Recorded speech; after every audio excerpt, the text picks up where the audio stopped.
बचवा के लइके खेलावल कर, गुनगुना बजावल करना। तोहर पापा ना खेलावई, तोहर मम्मी ना खेलावई, तोहर पापा ना खेलावई, तोहर मम्मी ना खेलावई। पिया काहे पे मुहवा फुलावल कर, गुनगुना बजावल करना। तनी बचवा के लइके खेलावल कर, गुनगुना बजावल करना।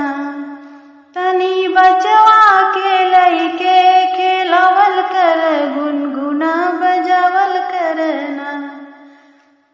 तोहर भैया ना खेलावई, तोहर भाभी ना खेलावई, तोहर भैया ना खेलावई, तोहर भाभी ना खेलावई। पिया कनवा पे लइके घुमावल कर, गुनगुना बजावल करना। तनी बचवा के लइके खेलावल कर, गुनगुना बजावल करना। तनी बचवा के लइके खेलावल कर, गुनगुना बजावल करना।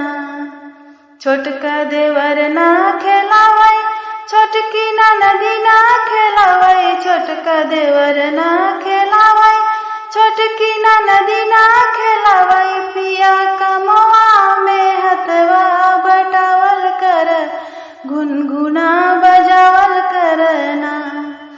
तनी बचवा के लइके